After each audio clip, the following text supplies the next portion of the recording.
Baik, perkenalkan, nama saya Abdi Oktarian Zamili, NIM 119420050. Perkenalkan, nama saya Ahmad Widan Mawan, NIM 119420060.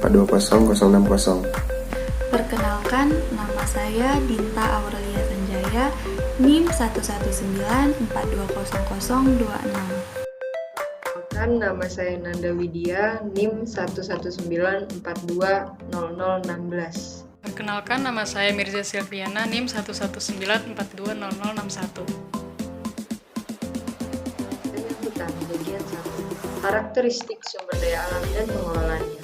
Karakteristik sumber daya hutan memiliki dua fungsi utama, yaitu sebagai persediaan sumber daya biologis dan sebagai natural flows, di mana natural stock secara terus-menerus menghasilkan barang dan jasa alami hasil proses dari ekosistem.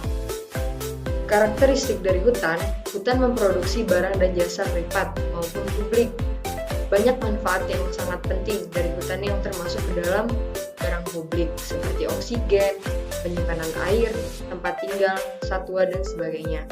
Hutan adalah sumber daya terbarukan atau renewable resource. Perlu sikap kehati-hatian dalam pengelolaan sumber daya alam tersebut agar terjadi pembangunan dalam arti luas dan secara berkelanjutan. Permasalahan yang memicu rusaknya di Indonesia dapat digambarkan seperti kondisi hutan Indonesia yang terus-menerus mengalami penurunan, kerusakan daerah aliran sungai, tingginya ancaman terhadap keanekaragaman hayati, citra pertambangan yang merusak lingkungan, serta masih rendahnya kesadaran masyarakat dalam pemeliharaan lingkungan. Kebijakan dalam mengelola SDA. Kebijakan nasional menetapkan visi pengelolaan SDA sebagai berikut. Terwujudnya SDA yang terkelola secara adil, menyeluruh, terpadu, dan berwawasan lingkungan untuk kesejahteraan masyarakat. Rumusan revisi tersebut dimengerti oleh amanat yang terkandung dalam pasal 3 Undang-Undang Nomor 7 Tahun 2004 tentang sumber daya air. Pokok-pokok kebijakan dan strategi pengelolaan SDA: yang pertama, meningkatkan konservasi SDA secara menerus-menerus. Yang kedua, mendayagunakan SDA untuk keadilan dan kesejahteraan masyarakat. Yang ketiga, mengurangi risiko kerugian yang timbul akibat daya rusak air. Yang keempat, meningkatkan peran masyarakat dunia usaha dalam pengelolaan SDA. Yang kelima, membangun jaringan sistem informasi SDA nasional yang terpadu antar sektor dan antar wilayah. Peran pemerintah mengelola sumber daya hutan dalam rangka pembangunan berkelanjutan. Pengelolaan sumber daya hutan tidak terlepas dari pengelolaan sumber daya alam secara luas dan berkelanjutan. Menteri Kehutanan menggunakan Undang-Undang Kehutanan Nomor 41 Tahun 1999 sebagai legitimasi kepemilikan negara atas sumber daya lahan dan hutan. Undang-undang ini adalah salah satu undang-undang yang dikeluarkan setelah era Soeharto yang dikenal sebagai era reformasi. Pemerintah diberikan wewenang melalui Kementerian Kehutanan untuk menentukan dan mengelola hutan Indonesia. Pemerintah harus menetapkan kebijakan bahwa semua hutan yang ada adalah hutan lindung yang wajib dilindungi dan dijaga kelestariannya. Dengan kebijakan ini diharapkan kerusakan hutan yang terjadi sedikit demi sedikit dapat berkurang. Selain pemerintah, peran masyarakat juga sangat dibutuhkan karena mereka adalah penentu dari pelestarian sumber daya hutan. Instrumen pemerintahan merupakan alat-alat atau sarana-sarana yang digunakan oleh pemerintah atau administrasi negara dalam melaksanakan suatu tugas. Hutan bukan merupakan pemilikan, tetapi negara memberi wewenang kepada pemerintah untuk mengatur segala sesuatu yang berkaitan dengan hutan. Untuk mengelola hutan, pemerintah mempunyai suatu sarana, yaitu instrumen pemerintah. Instrumen pemerintah ada 3. Yang pertama, instrumen ekonomi yang bertujuan untuk mendorong dan menciptakan produktivitas, efisiensi, dan keadilan ekonomi yang mengatur tentang pajak dan subsidi sistem anggaran pemerintah. Yang kedua, instrumen regulasi yang bertujuan untuk mengatur perilaku masyarakat dan membuat aturan-aturan sebagai landasan hukum atau kepastian hukum. Yang ketiga, instrumen informasi yang bertujuan untuk mendorong masyarakat berbuat dan berperilaku ke arah yang lebih baik dan mengatur tentang akses pendidikan untuk masyarakat. Selanjutnya, proses yang dilakukan pemerintah terdapat 2 poin, yaitu poin pertama, pembuatan kebijakan. Pembuatan kebijakan dilakukan pemerintah bersama wakil-wakil rakyat. Pembuatan kebijakan sebagai sebuah proses politik. dan dapat timbul masalah yang mengakibatkan tidak tepatnya kebijakan yang dibuat sebagai akibat dari kesalahan perumusan kebijakan. Poin kedua, implementasi kebijakan. Implementasi kebijakan sebagai sebuah kegiatan administrasi pemerintahan atau birokrasi. Implementasi kebijakan dilakukan oleh aparatur negara atau pemerintah, birokrat. Implementasi kebijakan timbulnya masalah akibat masalah-masalah birokrasi, dan permasalahan yang timbul disebut sebagai kegagalan pemerintahan. Dalam pembangunan, umumnya peran serta masyarakat dapat dilakukan dalam berbagai bentuk, baik secara aktif maupun pasif. Secara pasif berarti masyarakat dalam sikap, perilaku, dan tindakannya tidak melakukan tindakan dalam mengganggu pembangunan.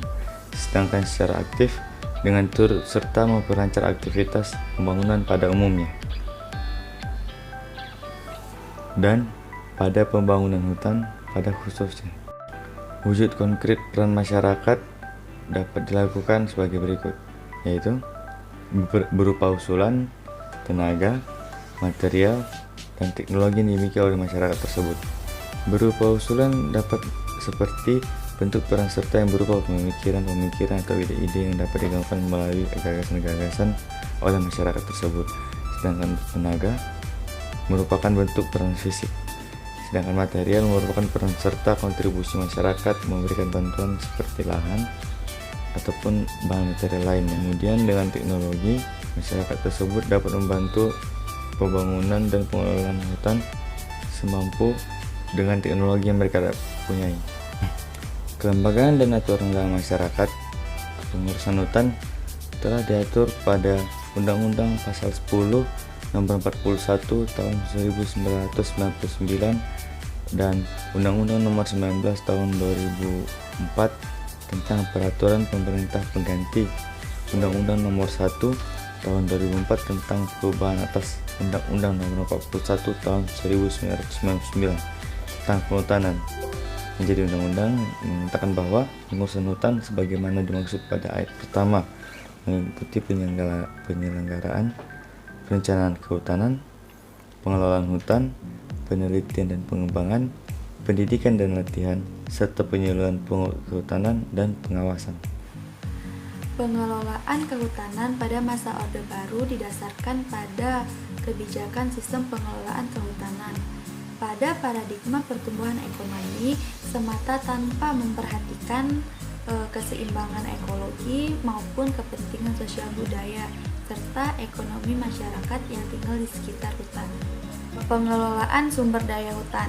Sentralisasi kebijakan menyangkut pengaturan dan penguasaan sumber daya hutan di daerah, menempatkan pemerintah daerah hanya sebagai pelaksana teknis dan administratif yang dirumuskan oleh pemerintah pusat dan di bawah kontrol Departemen Kehutanan. Dinamika pengelolaan sumber daya hutan di era perubahan iklim. Krisis sumber daya hutan yang mengancam Indonesia merupakan perubahan paradigma pembangunan dan pengelolaan sumber daya alam yang hanya berorientasi pada pembangunan tanpa memikirkan keberlanjutannya. Laporan Intergovernmental Panel on Climate Change pada tahun 2009 menyimpulkan bahwa ada 3 hal penting. Yang pertama, temperatur bumi terus meningkat karena disebabkan oleh emisi gas rumah kaca. Yang kedua, pemanasan global berdampak pada pola cuaca.